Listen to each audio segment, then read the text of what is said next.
Bugün keçirilmiş 4-cü qrup sınağına, izahına baxırıq. 31-ci sualda amonium xlorid, amonium nitrat və amonium dixromat verilmişdir və bu duzlar üçün ümumi olanı müəyyən edirik. Birincidə deyir, termiki parçalanmasından amoniyak alınır. Bilirik ki, amonium nitratın və amonium dixromatın parçalanma reaksiyasının nəticəsi azotdur. Deməli, birinci ifadə yanlışdır. Qüvvətli elektrolitdir. Bəli, hamısı suda yaxşı həll olur və qüvvətli elektrolitdir. Doğrudur. Molekulda donor-akseptor mexanizmi ilə əmələ gələn kovalent rabitə var. Bəli, çünki hər mısının tərkibində amonium ionu mövcuddur. Doğrudur. Termiki parçalanması oksidaşmə reduksiya reaksiyasıdır. Amonium xloratın parçalanmasından amoniakla xlorid əmələ gəldiyinə görə bu reaksiya oksidaşmə reduksiya reaksiyası hesab edilmir. Deməli, B variantı doğru ifadədir. Növbəti 32-ci sual halogenlərə aid olan bir sualdır. Xlorun tam həyəcanlanmış halını istəyir. Xlorun normal elektron formulunu yazsaq, 1s2, 2s2, 2p6, 3s1, 3p3 və 3d3 formuluna malikdir. Və burada ümumi S elektronlarının cəmi 5-dir. Yəni A-nın qiyməti 5, P-nin qiyməti 9, D-nin qiyməti isə 3-dür. X və Y-i müəyyən et dedikdə, deməli P A-dan 4% çox, D isə A-dan 2% azdır. C variantı doğrudur. Keçirik növbəti 33-cü suala. Alkanlara aid bir sualdır. 1 mol alkanın tam xlorlaşmasına 8 mol xlor tələb olunur.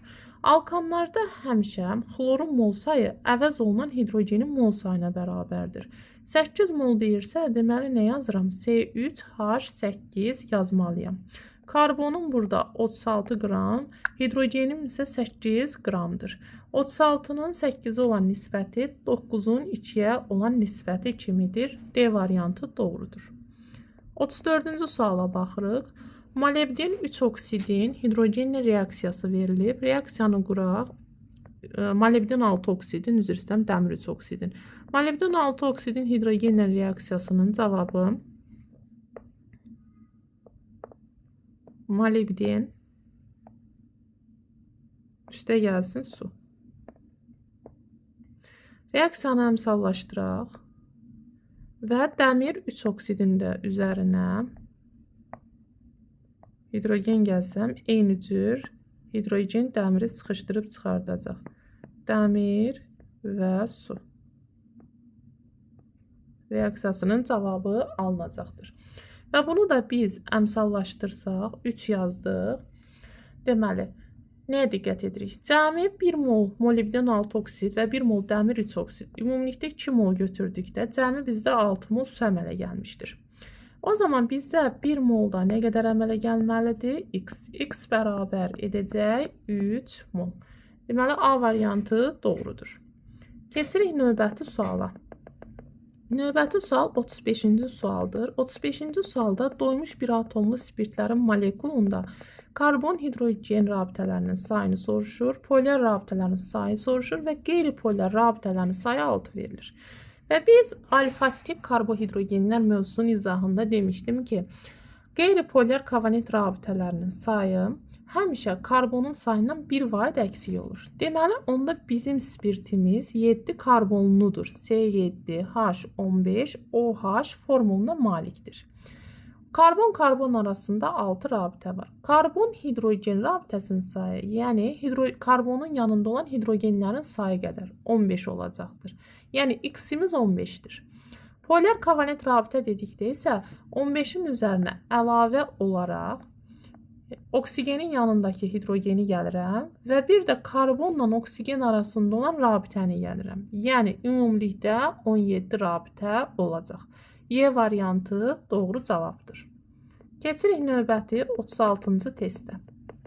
36-cı testdə bizə deyilir ki, maddənin 0,2 molunda 4,8 qram karbon var.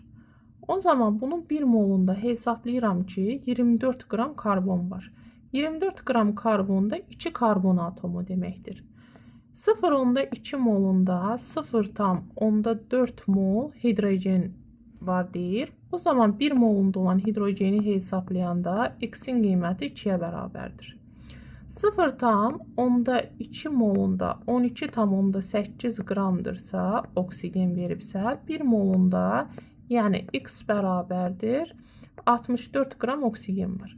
2 qram hidrogen, 2 hidrogen atomu deməkdir. 64 qram oksigen isə 4 oksigen atomu deməkdir. Onda mənim molekulumda 2 hidrogen, 4 oksigen və 2 karbon olacaq. Deməli, B variantı doğru cavabdır. Növbəti testə keçmədən öncə yazdıqlarımızı buradan təmizləyək. Keçək növbəti testə. 37-ci sualda bizə nə verilir? 37-ci sual məhlullara aid bir sualdır. 37-ci sualda kütlələri eyni olan məhlullar qarışdırılıb. Kütlələri eyni olan məhlullarda həmişə faizi tapmaq üçün toplayıb 2-yə bölürük. Yəni 20 üstə gəlsin x-i 2-yə bölsəm bərabərdir 30. Buradan x-in qiymətini tapsam x bərabərdir 40 edəcək. İkinci tənlikdə 40%. İkinci tənlikdə isə y üstə gəlsin 40-ın yarısını tapsam bərabərdir 60. Y-imiz də burada 80 edəcək. Yəni görəcək ki, y x-dən 2 dəfə çoxdur. B variantı doğrudur. Keçirik 38-ci suala. İkili butil formiyyat üçün hansı ifadə doğru deyil? İkili butil formiyyat nədir uşaqlar? Bu mürəkkəb efirlərə aiddir. Biz formiyyat turşusunu yazdıq və formiyyat turşusundakı hidrogenin yerinə ikili butil radikalını yazıram. CH3, CH2, CH2 və CH3 yazdım. Bir dəqiqə, ikili butil dedik. Amma radikalı artıq yazdıq. Bir dəqiqə. CH3-lə bitirirdik burada. Butil radikalı.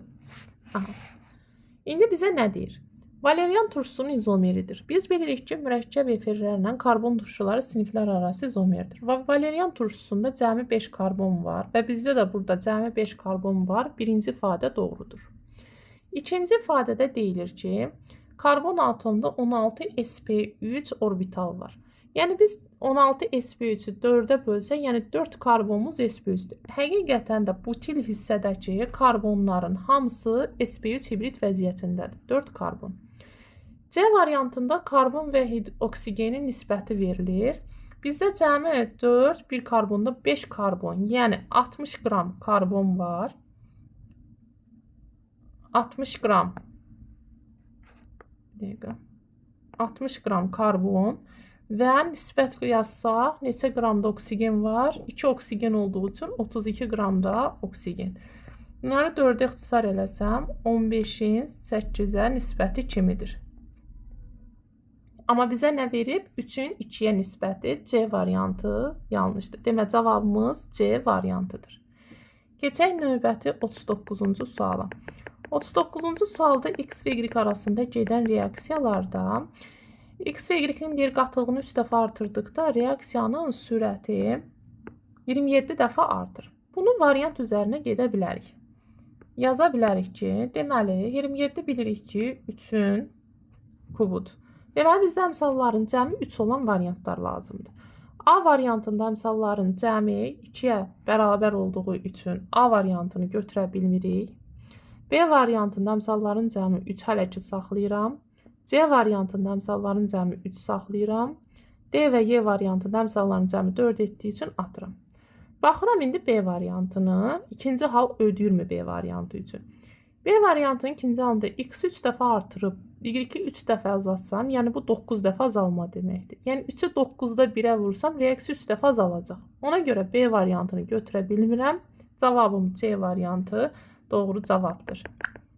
Keçirik növbəti suala. Növbəti sualımızda iyon mübadiləsi reaksiyasının qısa iyon tənliyi verilib. Və bizə deyir ki, bu tənlikdə hansı hallar mümkündür? Qısa iyon əmsallarının cəmi 3-dür. Birinci tənliyə baxıram. Amonium karbonat formul ödəyir. Maqnezium xlor formul ödəyir və duzla duz reaksiyası o şərtlə girir ki, başda ikisi həll olan nəticə çöküntüdür. Amonium karbonat, maqnezium xlorid həll olandır hər ikisi. Ona görə burada və nəticədə maqnezium karbonat çöküntüsü əmələ gəlir. Qısa ion əmsallarının cəmi həqiqətən də maqnezium karbonat yazsaq 1, 1, 3 elədi. Yəni birinci ödədi. İkinci reaksiyada valentlik şərtləri ödəyir, çöküntü barium sulfat ödəyir, deməli reaksiya baş verər. Üçüncüdə natrium sulfat valentlik ödəyir, qurğuşun xloriki valentlik ödəyir. Bu testin çaşdırıcı məqamı nədir? Yəni uşaqlar test qurğuşunla SO4 çöküntüdür. Hə, bunu yaza bilərəm cavabda, qeyd edə bilər.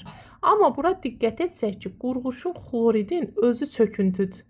Ona görə bu reaksiya ümumiyyətlə baş verməyəcək və bunun qısa ion tənliyini biz yaza bilmərik. Dördüncü reaksiyada həmçinin sink S-in özü çöküntü olduğuna görə biz burada da cavab olaraq onu götürə bilmərik. Ona görə testdə qeyd edirik ki, 1 ilə ikinci variant doğrudur. Keçək növbəti testdə. Növbəti testdə üzvi kimyadan bir sualdır. Alkin və tam xlorlaşmasına sərf olunan birləşmə reaksiyasının tam xlorlaşmasına sərf olunan xlorun miqdarı. Biz bilirik ki, alkinlərdə 2 pi rabitəsi var. 1 mol alkinin birləşməsinə 2 mol xlor sərf olmalıdır. Onda 0,4-ün birləşməsinə nə qədər xlor sərf olunmalıdır? 0,8 mol sərf olunmalıdır.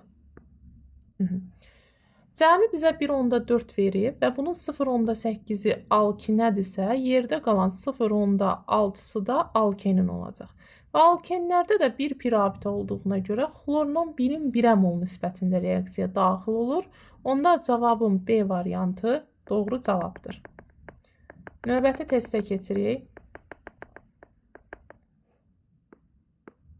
Növbəti 42-ci sualda nə deyir? Ketonların homoloji sırasının 3-cü nümayəndəsi verilib. Bunun üçün biz xatırlayaq, ketonların homoloji sırası neçənci karbondan başlayır? Biz bilirik ki, ketonlar 3-cü karbondan başlayır. Deməli, birinci nümayəndəsi 3, ikinci nümayəndəsi 4, digər nümayəndəsi isə 5 karbonludur. Və ketonun reduksiyasından yaranır ikili spirt. Yəni 5 karbonlu ikili spirt yazmalıyam mən. Yəni C5H12O formuluna. Baxaq görək bizə başqa nə verir? Deyir ki, X molekulunda 3 metil qrupu var. Onda bunu quraq. Birinci metil qrupundan başladım. Bilirəm ki, ketonlardan həmişə alınır ikili spirt. OH-ı yazdım. Burada bir H yazdım. İndi gəldim radikala. 3 karbonlu propil radikal ola bilər. Bir də izopropil. Bizə 3 metil olduğu üçün biz burada hansı radikalı götürməliyik mütləq? İzopropili götürməliyəm ki, cəmi 3 karbonum, yəni 3 metil radikalım olsun. Quruluşu yazdıq. İndi baxaq. Üçlü butil spirt ilə sinif daxili izomerdir. Bizdə üçlü butil spirtində cəmi neçə karbon olmalıdır? 4. Amma bizə neçə karbon verir? 5. Deməli, A variantı səhvdir. Metil izopropil efirinin izomeridir. Metil izopropildə də cəmi neçə karbon var? 4. Amma bizdə neçədir? 5 ola bilməz. Molekulunda asimetrik karbon atomu var. Asimetrik nədir? OH birləşən əsasən karbonlara baxırıq və 4 tərəfi müxtəlif atom və radikaldırsa asimetrikdir. Bu karbona bir tərəfdən hidrogen, bir tərəfdən OH, bir tərəfdən metil, bir tərəfdən də izopropil birləşib. Deməli, C variantı düzgün cavabdır. Keçirik növbəti sualımıza.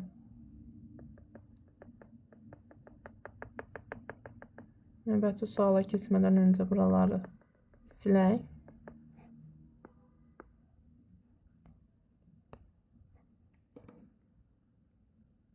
Qırx-üçüncü sualda deməli, aminlərlə bağlı bir sual verilib.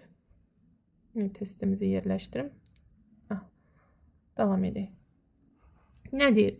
İkili alkin amin, üçlü alkin amin molekulunda polar kovalent rabitənin sayı. Biz bilirik ki, ikili aminlər nədir?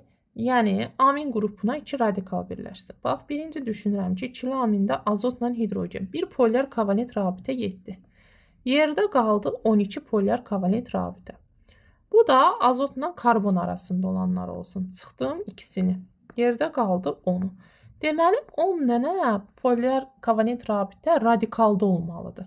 Polyar kovalent rabitədə hidrogenin sayı olmalıdır. Deməli cəmi məndə neçə hidrogen olmalıdır? 10. Onda mən radikalları C2H5 və C2H5 kimi yaza bilərəm. Çünki 5 hidrogen 10. 10 polyar burada, 3 də azotun əmələ gətirdi polyar 13. İndi buna izomer olan bir üçlü amin yazsam, onda buranı mən C2H5 kimi saxlayıram. Buranı yazıram CH3, buranı da yazıram CH3. Həqiqətən də karbon sayları bərabər oldu.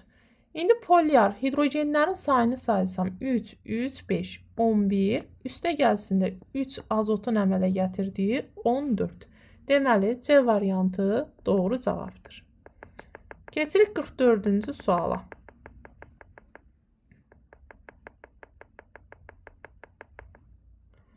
44-cü sualda deyilir ki, hansı reaksiyaların biri bəsit və 2 mürəkkəb maddənin alınması ilə gedir? Birinci reaksiyanın cavabında dəmir 3 xloridin üstünə hidrogen yodid gəlmişik. Reaksiyanın cavabı dəmir 2 xlorid, yod və hidrogen xloriddir. Reaksiyanın cavabında 2 mürəkkəb, 1 bəsit. Deməli, birinci mümkündür. İkincidə xlorla kalium OH-ın adi şəraitdə reaksiyasıdır. Reaksiyanın cavabında kalium xlor, kalium hipoxlorid, üzr istəyirəm, kalium hipoxlorid, üstə gəlsin su. Yəni, burada bəsit maddə mövcud deyil. Üçüncü reaksiyada kalium xlor və bromun alınması ilə gedir. Yəni, bir bəsit, bir mürəkkəb maddə əmələ gəlir. Dördüncü reaksiyanın cavabında isə manqan xlor 2, xlorun özü və suyun əmələ gəlməsi ilə baş verən reaksiyadır. Cavabımız da 2 mürəkkəb 2 bəsit, yəni dördüncüdə də uyğundur. C variantı doğru cavabdır. Keçirik növbəti suala. İlk öncə buraları təmizləyək.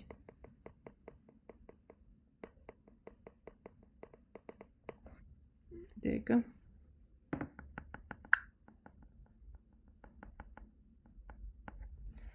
Növbəti sual iri molekullu birləşmələr haqqında olan sualdır. Burada bizə nə deyir? Polimer verilir, lafsan lifi verilir və neylon lifi verilir.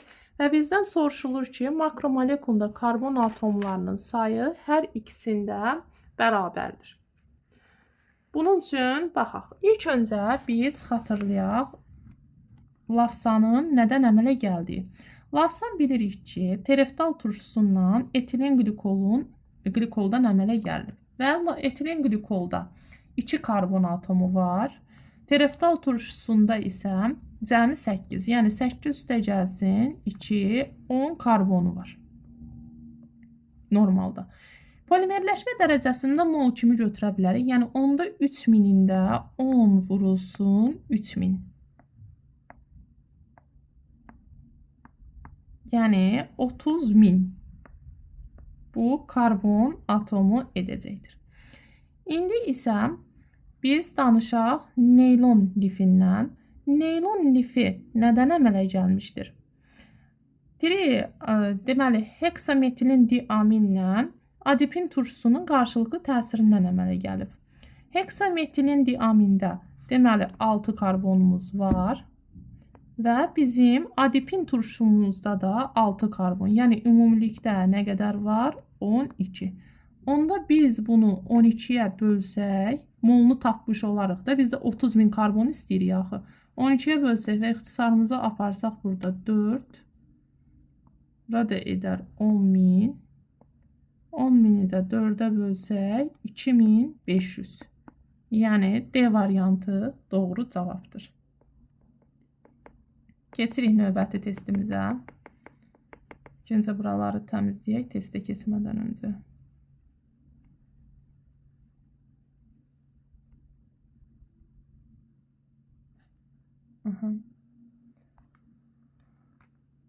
46-cı sualda nə deyilir bizə? Benzolun homoloqu verilib və karbonun kütlə payı 90%-dir. İlk öncə aromatik karbohidrogenlərin ümumi formulunu xatırlayırıq. CnH2n-6. Deməli 12n bizdə 90%-dir.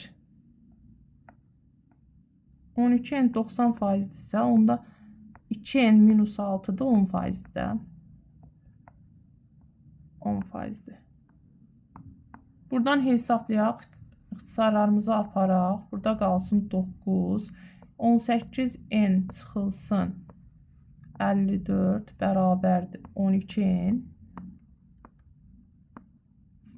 12n. 6n bərabərdir 54. N də 9-dur. N 9. Bunu tapdıq. İndi davam edək. Yəni bu kumoldur da bizdə. C9H12 formuluna malikdir. Molekulda karbon atomlarının sayı, ikili karbon atomlarının sayı 5-dir. Üçlü karbon atomlarının sayı isə 2-dir. Biz onu quruluşdan da yazsaq, yəni biz bilirik ki, 6 dənə karbon onsuz da benzol halqasındadır. Yerdə qalır 3 karbonum. Quruluş yazmaq üçün buranı sildim. Deməli, yazdım quruluşu bu şəkildə. Benzol 6 karbonum, yerdə qaldı 3 karbonum. 2 dənə də üçlü karbon atomu. Bu olsun 1 üçlü karbon atomu, yəni buradakı. Bu da ikinci üçlü karbonum. Yəni izopropil benzol kumol olacaq. B variantı doğru cavabdır. Keçirik növbəti suala. Növbəti sualda nə deyilir?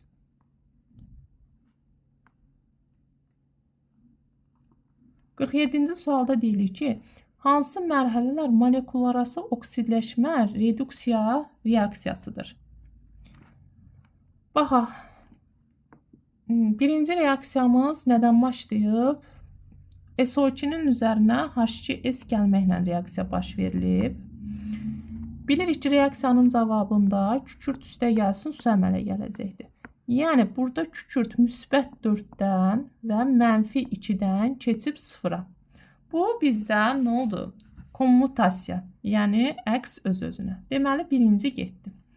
İkinciyə baxıram. SO2-nin üstünə hidrogen gəliblər. SO2-nin üstünə hidrogen gələndə reaksiyamın cavabı H2O və kükürt olacaq. Burada hidrogen 0-dan müsbət 1-ə, kükürt isə müsbət 4-dən, bura S-dir, yaxşı yazılmayıb, müsbət 4-dən 0-a. Deməli, müxtəlif atomlar, müxtəlif molekullar. Deməli, ikinci molekullar arası ödəyir. Üçüncüyə baxıram. Kükürt natrium OH-la reaksiyaya girəndə. Reaksiyanın cavabında yazırıq reaksiyanı. Natrium sulfid, natrium sulfid və su. Və burada bir şey diqqət eləsək ki, yalnız kükürdün oksidaşma dərəcələri dəyişir. Yəni, bu olur disproporsiya. Üçüncü reaksiyanı atdıq. Oksigenlə reaksiyaya girib, deməli, Y maddəsini biz yazdıq ki, kükürtdür və Z maddəsi alınan Z maddəsi də oksigenin üstünə Z maddəsini gələndə isə yenidən kükürt almışıq. Yəni H2S üstünə SO2 gəlmişəm. Yenidən burada Z nə olmalıdır? Kükürt. H2O ilə də 4-cü reaksiyaya da baxsaq, oksigen reaksiyasından kükürt və istəyirəm burada H2O yazdım. H2S oksigen reaksiyasından kükürdün əmələ gəlməsi ilə baş verəcəkdir bu reaksiya. Çünki burada kükürtlə natrium OH-ın reaksiyasını nəzərdə tutmuşduq. Üstə gəlsin su. Burada da yenə gördüyümüz kimi kükürt dəyişir və oksigen dəyişir. 0-dan -2-yə. Bu da oldu molekul arası oksidləşmə reaksiyası. Deməli, ikinci və dördüncü molekul arası oksidləşmə reduksiya reaksiyasına aid edilir. Burada istəsəniz 5-ci reaksiyada baxa bilərik. 5-ci reaksiya natrium xlorla H2S ümumiyyətlə oksidləşmə reduksiya reaksiyası deyil. Burada isə kükürtlə natrium OH-ın, yəni burada yazdığım 6-cı reaksiyadır. Keçirik növbəti suala.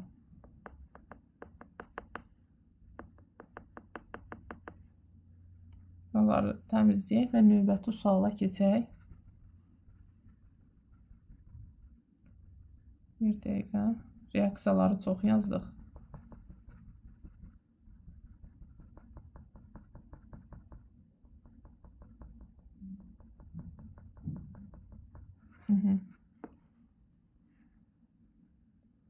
Növbəti testimiz, deməli 47-ci testdən gəldik 48-ci testə.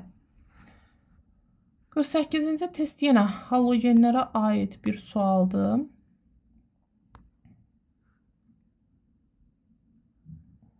Testi yerləşdirim. Tamam. Deməli, halogenlərə aid bir sual verilmişdi. Sualda nə deyilir? Reaksiyaları gedirsə, M1, M2 doğru ifadələri müəyyən edin. Biz burada görürük ki, Z X-i sıxışdırıb çıxardıb. Deməli, Z halogeni X halogenindən əvvəl gəlib. Və X halogeni Y-i sıxışdırıb çıxarırsa, demək, Y də X-dən daha sonra. Demək, halogenlər bu şəkildə yerləşib. Biz bilirik ki, halogenlər bu şəkildə getdikcə kütlələri artır. Halogenlərin reaksiya sərf olunan kaliumun kütləsi və hər bir halogen onsuz da kaliumdan, yəni yazanda tutaq ki, X2-ni yazıram, kalium X kimi cavabım olacaq. Yəni 2-nin 1-ə nisbətində gedəcək, fərqi yoxdur. Onda mən nə edirəm? Əgər kütlələri bərabərdirsə bu halogenlərin, molu böyük olana daha çox kalium lazım olacaq. Yəni A bölünsün Mr kimi hesablayacağım da molunu. Onda belə çıxır ki, Mr kiçik olana daha çox kalium sərf olunacaq. Bizdə də Mr kiçik olan hansıdır? Z. Deməli, ən böyük hansına sərf olunacaq? Z, daha sonra X-ə, daha sonra Y-ə. Deməli, A variantı doğru cavabdır. Keçirik 49-cu suala, kükürt mövzusuna aid bir sualdır. Euler-Venn diaqramında uyğunluğu müəyyən edin. Kükürt oksidləşdiricidir, kükürt reduksidicidir. Birinci reaksiyamızın cavabını şagirdimiz yazıb, S flor 6. Kükürt 0-dan gəlib müsbət 6-ya. Yəni, burada kükürt necə oldu? Yalnız reduksiya edici oldu. Yəni, reduksiya edici xassə göstərdi. İkinci reaksiyada qatı sulfat turşusunun SO2 ilə su yaranır. Yəni, burada kükürt həm 0-dan gəldi müsbət 4-ə oldu reduksiya edici və sulfat turşusunun tərkibindəki kükürt isə müsbət 6-dan gəldi müsbət 4-ə, yəni oksidləşdirici. Yəni, ikinci reaksiyamız, bir testin ümumi bir dəqiqə yuxarı qaldıraq, tam görək. Deməli, ikincidə ortaya gəldi ikinci proses. Üçüncüdə metalla kükürt -2, yəni S0-dan -2-yə gəlib gördüyünüz kimi oldu oksidləşdirici, yəni birinciyə gəldi. Dördüncüdə isə kükürt müsbət 4-dən müsbət 6-ya gəldiyinə görə oldu reduksiya edici, yəni ikinciyə. Deməli, 1 ilə 4 ikinciyə getdi, 3 birinciyə, Y variantı doğru cavabdır. Keçək növbəti suala. Növbəti sualda 50-ci sualda nitrat turşusunun duzlarına aid bir sualdır və mis-2 nitratın parçalanması verir. Biz bilirik ki, mis-2 nitrat parçalanda misin oksidi NO2 və O2 əmələ gəlir. Burada nəyə diqqət edirik? Deyir ki, hidrogenlə reaksiyasının tipi birləşmə, əvəz etmə. Biz bilirik ki, bunlardan NO2 ümumiyyətlə hidrogenlə reaksiyaya girmir. Deməli, NO2-ni atdıq. Bizdə oksigen hidrogenlə birləşməyə girir. Onda X-imiz olacaq oksigen. Mis-2 oksid isə hidrogenlə əvəz etməyə gedir. Z oldu kuprum oksid. Onda Y bizə nə qaldı? NO2. Y molekulda 3 atomludur. Bunu artıq bizdə ifadədə deyir. Hansı maddələr amonyakla reaksiyaya girir? Biz bilirik ki, kuprum oksid azotun alınmasında amonyakla reaksiyaya daxil olur və azot əmələ gəlir. Oksigenlə isə amonyak 2 cür reaksiyaya girir. Həm katalizatorun iştirakı ilə, həm də adi yanma. Deməli, A variantı doğrudur. Keçək 51-ci suala.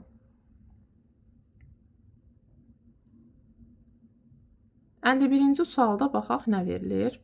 Sual yerləşdirək. Üzvi kimya sualdır. Metanalın hidrogenlə reaksiyası verilib. Baxaq. Metanalın hidrogenlə reaksiyası aldehidlərdən alınır spirt, yəni metil spirti. X'in metil spirtidir.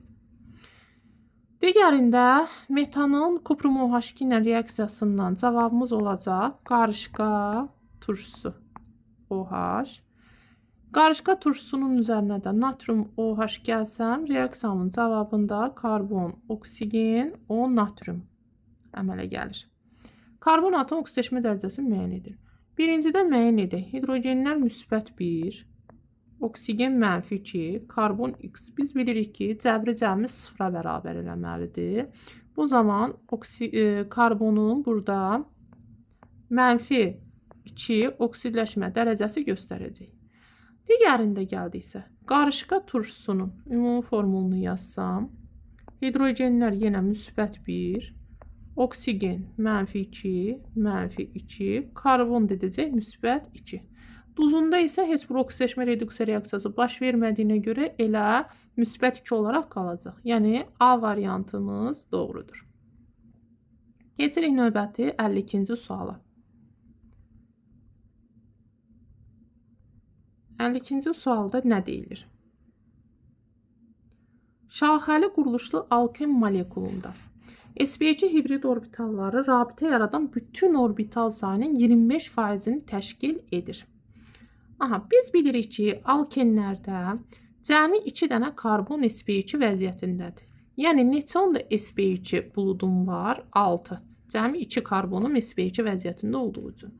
6 bizdə 25%-dirsə, ümumi 100%-i tapsam, yəni ümumi bulud sayını tapsam, x bərabərdir 24. Bunu müəyyən etdik. Bizdə də rabitə yaradan bütün buludları hesablasaq, karbohidrogenlər dərsində, məsələn, mən hibrid orbitallarının sayı üçün qeyd etmişdim ki, 4-dən çıxılsın 2. Qeyri-hibrid orbitalları həmişə hidrogenin sayıdır və buradan çıxdığım karbon sayını əlavə etsəm 2, yəni ümumi hibrid orbitalların sayı 6N'dir. 6N 24-dürsə, N'in qiyməti 4-ə bərabərdir. Yəni mənim alkenim 4 karbonludur və şaxəli quruluşludur. Onda mən bir şaxəli quruluşlu 4 karbonlu bir alken yazmalıyam. Bunun üçün buranı dəqiqə təmizləyək, quruluşu rahat yaza bilim deyə yerimiz çatmır, böyük-böyük qeyd elədim. Yazıram. Şaxəli quruluşdudursa 2 metil propendir. Və bunun üzərinə su gəlirəm. Su gələndə HOH kimi yazsam, Markovnikov qaydasına görə hidrogen atomu çox olana, OH isə hidrogen atomu az olan karbona birləşəcək. Və reaksiyanın cavabında 2 metil propanol 2 əmələ gələcək. Y variantı doğrudur. Keçirik növbəti suala. Növbəti sualımızda bir dəqiqə testi yerləşdirək.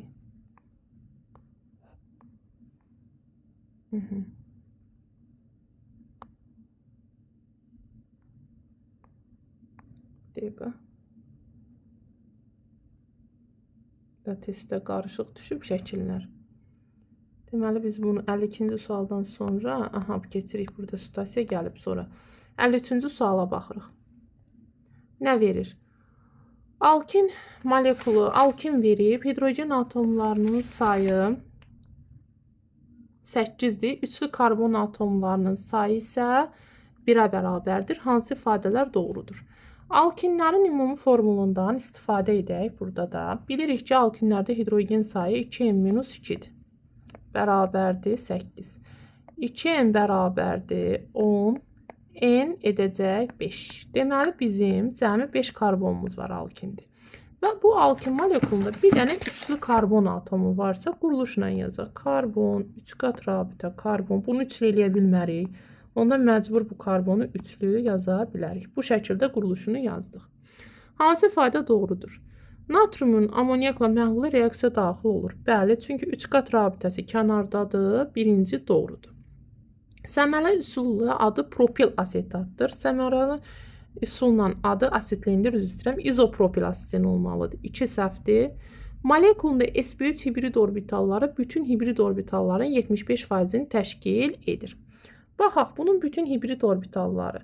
Bu 2 karbon sp vəziyyətindədir. Yəni cəmi 4 bunlarda var. 3 karbon da sp3 hibrid vəziyyətindədir. 3 karbonu da vurdum, 3'ü də vurdum 4'ə, 12 də buradadır. Cəmi 16. Hibrid orbitalı var. Bütün hibrid orbitalı 16'dır və 16'dan da 12'sini bizdə təşkil edir. Yəni 4'də 3'ünü təşkil edir sp3, yəni 75%. 3-cü hal doğrudur. 1 molu 1 mol xlorla əmələ gətirdiyi maddənin cis trans izomeri var. Bunun 1 molu 1 mol xlorla birləşmə əmələ gətirsə. Bir dəqiqə, ondan maddəyə baxaq. Deməli, bu zaman xlorun biri bura birləşəcək, biri bura birləşəcək. Və nəticədə buradakı, başqa rənglə yazıram, yəni pi rabitə buradan qırıldı. Yəni 2 qat rabitə qaldı. Və bunun cis trans izomerinə baxaq görək, mövcud ola bilərmi? Hidrogenlərini də tamamlasam, bu reaksiyanın, yəni ümumiyyətlə silim, yenidən yazım, qarışıq olacaq. Anlaya bilməyəcəksiniz. Deməli, birləşdirdim. Cavabımda nə oldu? CH, xlor, xətt çəkdim. CH yox, xlor, bir də izopropil radikalı idi da burada. Bəli, bu karbona görə, bu karbonlara görə cis və trans vəziyyət olacaqdır. Yəni ortaqları, xlorları var. 4-cü düzdür. Civə müsbət 2 iştirakında su ilə reaksiyasında pentanon 2 alınır. Yəni qayıdaq bayaqki maddəmizə. Bayaqki maddəmizin formulu nə idi? Karbon 3 qat buydu. Biz demişik ki, asetenin homoloqlarının su ilə reaksiyasının cavabı ketonlardır. Amma bizim bu karbonumuzun keton yaratması üçün, deməli bu 3 qat rabitələrin hamısı qırılmalı. Bu hissədə də nə yaranmalıdır? Keton əmələ gəlməlidir. Yəni bu hissədə oksigen birləşməlidir. Bu radikalda nəyə çevrilməlidir? CH3-ə çevrilməlidir.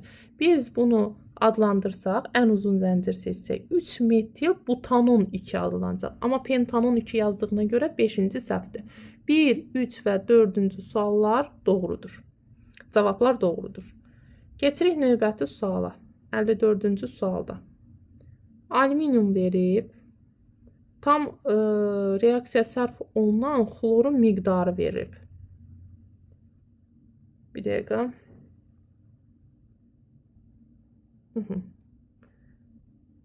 Yazaq. Tam sərf olunan xlorun miqdarı verib 12. Burada da alüminiumun kütləsindən deməli artıqdır. M plus 116 qram olan maddədir. Buna da, yəni xlorla reaksiyasına X xlor 3 birləşməsi əmələ gətirirsə, X-in nisbi atom kütləsini müəyyən edin. Baxaq, maraqlı sualdır. Hesablayaq görək nə alırıq. Biz alüminiumun, bir dəqiqə yazmadır üçqamız. Alüminiumun xlorla reaksiyasını yazdıq. Alüminium xlor 3.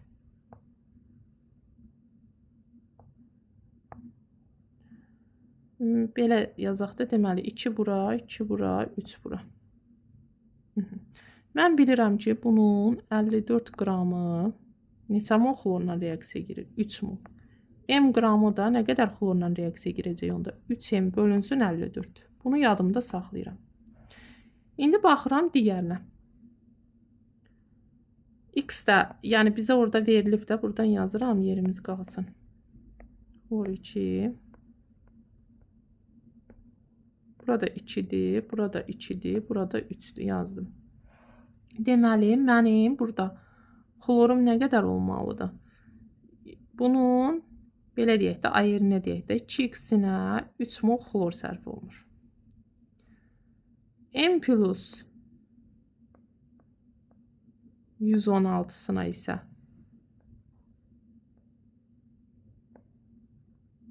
Nə qədər xlor daxil olmalıdır onda? 3M vurul 3M üstə gəlsin. 3 vurulsun 116. 8 1 448 də belə deyək. Bölünsün 2x qədər. Yaza bilərik. Və bizə xlorların cəmi də ümumilikdə nə qədər veribdir? 12-dir.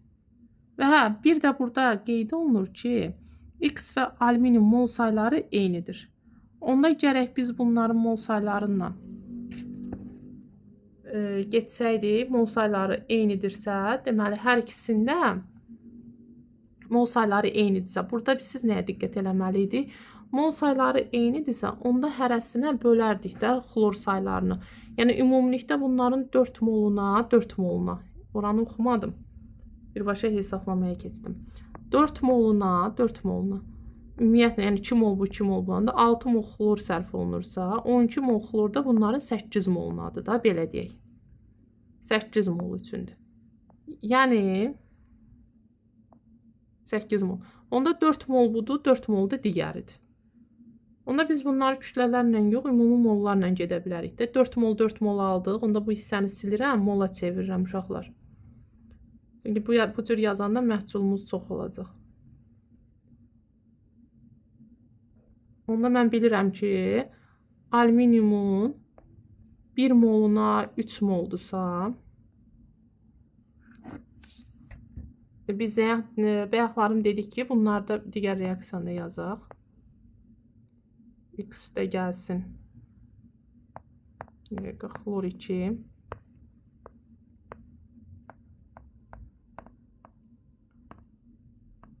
X xlor 3. Aha. Biz də qeyd etdik ki, 4 moluna cəmi 6 mol xlor sərf olunursa, 12 mol xlora da bunlardan cəmi nə qədər sərf olunmalıdır? 8 mol. Onda belə çıxır ki, 4 molu alüminiumdur, 4 mol da budur. Mən də alüminiumun 2 moluna 3 mol xlor sərf edirəmsə, 4 moluna nə qədər sərf eləməliyəm? 6. Deməli, 6 mol da digərindədir. Burada yerləşib. 6 mol istifadə etməliyəm. Demək, bu biri xlorda neçə moldur? 6 moldur. Və mən bilirəm ki, 4 mol alüminium kütləsi 4-ü vurdum 27-yə. Nə qədərdir? 108 qramdır. Onda X-inki də M plus 116 deyil. Yəni 108-in üstünə 116 gəlsəm, 4 1 yadda 2, 224 qramdır. Ondan mən müəyyən edirəm ki, 2x-ə nə qədər oldu? 3 mol. Bunu mən müəyyən etdim ki, ümumiyyətlə heç bunu müəyyən etməyə də ehtiyac yoxdur. 224 mol girmədi 4 mol üçün. Elə 224-ü biz 4-ə bölüb 56 tapa bilərik. Heç hesablamaya ehtiyac yoxdur. Deməli, cavabım nə qədər olacaqdır? 56.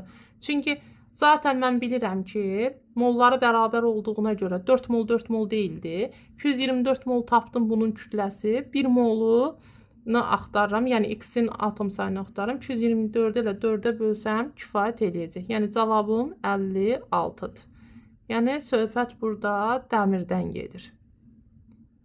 Silək. Görək şagirdimiz nə yazıb cavabda.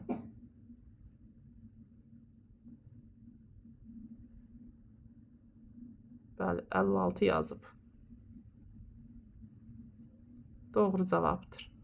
Keçək növbəti testə. 54-cü məsələ maraqlı məsələ idi, uşaqlar, çaşdırıcı idi həm də. Bu testdə nə deyilir? Etil bromid və artıq miqdarda natriumla reaksiyasını verib. Biz bilirik ki, etil bromid necə? C2 H5 xlor. Bromid, brom. Üstə gəl natrium.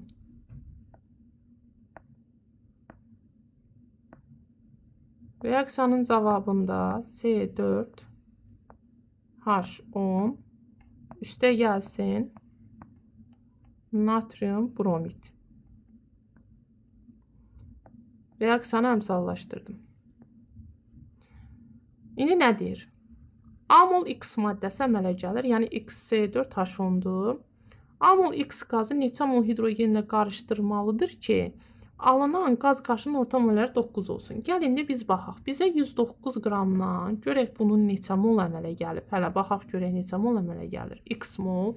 Deməli yazıram ki 2 vurulsun. S2H5-in demirini hesablasam 29-un üstünə gəldim 80. 109. 2 vurulsun 109 olanda 1 moldursa 109 da olanda 2 dəfə azalıb. Deməli nə qədər imiş? 0,5 mol. Tapdım bunun molunu.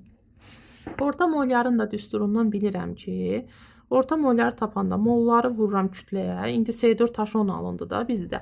Kütlə onda 58 üstə gəlsin. Hidrogeninki də bilmirəm, 2x olmalıdır. Və bölməliyəm bunu mollarının cəmini. 0,5 bu, x də bu biridir. 0,5 üstə gəlsin. X bərabərdir 9. Buradan hesablayaq x-i tapağım. Deməli 58-in yarısını biz qeyd edirik. 29 üstə gəl 2x bərabərdir. 9-u vurduq 0,5-ə. 4,5 üstə gəlsin 9x. Bir dəqiqə. X-i yazamadım. 29-dan çıxırıq. 4,5-i. 24-dan 1 bərabərdir 7x-ə. X də bərabərdir 24,1-i böləcəyik 7-yə. Burada deyəsən biz hardasa hesablama səhv etdik uşaqlar. 109 qram hesabladıq ki 2 vurulsun 109-dan 1 mol butan alınırsa 109-dan 2 dəfə 0,5. 0,5-i vurduq burada 58-ə. Yarısını tapdım. 29. 29. Bura 4,5 yazmışam. Hesablayanda. Ruçka yaxşı yazmayıb 4,9 yazmışam. 24,5. 7-yə də böldüm 3,5. Deməli cavabımda 3,5 mol hidrogen əlavə etməliyəm ki, orta molyar kütləm 9 alınsın. Baxaq görək şagirdimiz nə qeyd edib burada. Yazdıqlarımızı silirik.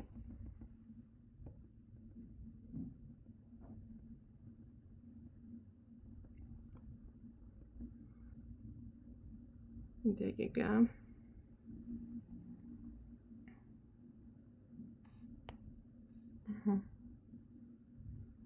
Gəlir nəsə silinmədi. Baxaq. Deyəsən 3,5 qeyd olunub. Bəli, 3,5 doğru cavabdır. Keçirik 56-cı sualda.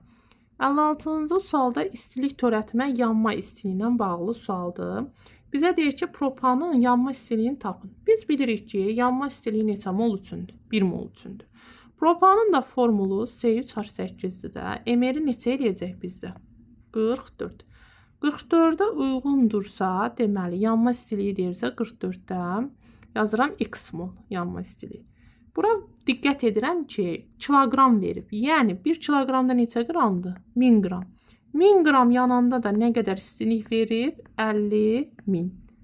Hesaplamanı aparsaq, ixtisarım geçsə buradan, 50-ni də vuracam 44-ə, 0, 220. Yəni 2200 kilojol bölünsün mol bunun yanma istiliyi edəcəkdir. İstilik törətmə deyəndə həmişə 1 kiloqramı yanan zaman ayrılan istilik miqdarı nəzərdə tutulur. Keçirik 57-ci suala və bu da bizim stasiyalara qədər olan axırıncı açıq tipli, yəni uyğunluq olan testimizdir. Baxaq. Uyğunluğu müəyyən edin. Birinci sualda metanın parçalanması verilir. Və metan bilirik ki, müxtəlif temperaturda parçalanır. X alınır və X-in oksidləşməsindən burada aldehid əmələ gəlibsə, onda X bizdə mütləq nə olmalıdır? Etilen olmalıdır. Bu cavaba görə biz bunu müəyyən etməliyik. Deməli, X etilendir. Yəni, 1-ə uyğundur C. Etilenin kalium permanganatdan keçirdikdə ümumiyyətlə alkenlər kalium permanganat keçəndə 2 atomlu spirtə çevrilir. Onda Z budur. Etilen glikoldur. Z-də uyğundur B variantı. Üçüncüdə baxırıq.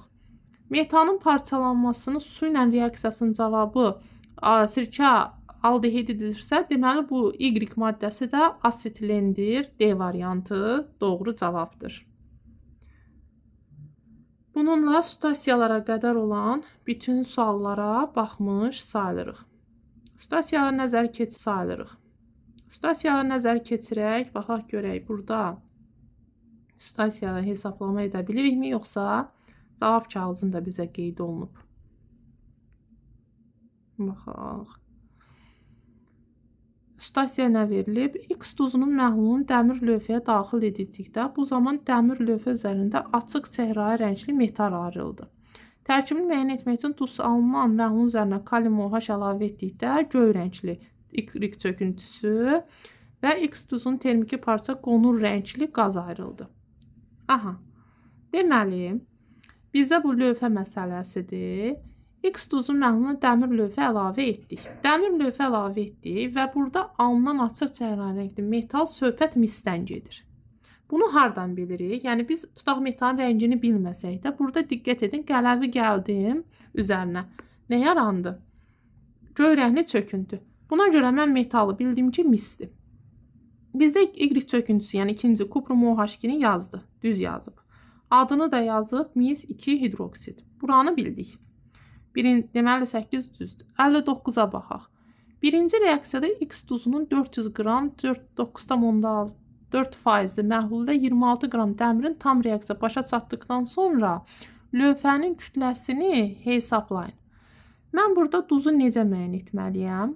Burada duzu müəyyən etmək üçün bizdə deyir ki, X duzunun parçalanmasından qonur rəngli çöküntü yaranırsa, qonur rəngli qaz yaranırsa, bu bizdə deməli nitratdır.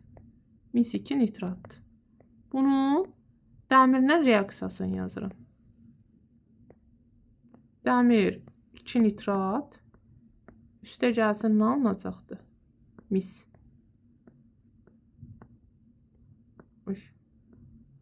Aha. Dəmir 2 nitrat üstə gəlsin mis reaksiyası verilib. 400 qram 9,4%-ni hesablasaq, yəni burada duzumuz 4 vurulsun, hələ ki belə saxlayırıq, hesablama rahat olacaq bizə. 4 vurulsun, 9,4. 26 qram da dəmirdir. Baxaq görək hansı tam sərf olunur və lövhənin başa çatdıqdan sonra lövhənin kütləsini biz hesablaya bilərik də, yəni lövhənin kütləsini müəyyən edə bilərik. Burada kuprum nitratın biz emerini hesablasaq, 62-ni vururam 2-yə. Çünki NO3 qalğı 63-dür. Buradan elədir, deməli 124, üstünə gəldim 64, 188-dir. Dəmirdə 56-dır. Buradan hesaplayaram ki, yəni biz həmişə deyirik ki, tam sərf olunan tapanda veriləni böl onların emerinə, yəni qramsa qram olaraq, hansı kiçikdirsə tam sərf olunur. Müəyyən edirik ki, burada tam sərf olunan budur. 4 vurulsundur. Və buna uyğun da biz müəyyən edə bilərik ki, nə qədər dəmir həqiqətən də hesablasaq burada, yəni şagirdimiz də hesablayıb 188-ə 56 qram dəmir sərf olunursa, 4 vurulsun 37,6-ya da nə qədər dəmir sərf olunmalıdır? X. X bərabərdir 11,2 dəmir sərf olundu. Yəni tam sərf olunan dəmirdən deməli artıq qalıb da bizdə 26 qramın hamısı sərf olunmayıb. Sonra lövhənin kütləsini hesablayın. Lövhənin kütləsini də hesablayaq. Bunu lap itki ilə də hesablaya bilərik. Müəyyən edə bilərik ki, 56 qram tutaq ki, dəmir reaksiyaya daxil olduqda nə qədər itkimiz var? 64-ə gəlməyib, 8 qram itkimiz var. Deməli, onda 11,2 qram dəmir reaksiyaya daxil olduqda nə qədər itkimiz olacaqdır? X bərabərdir 11 itkimiz dedim uşaqlar, artımımız 8 qram artımımız var.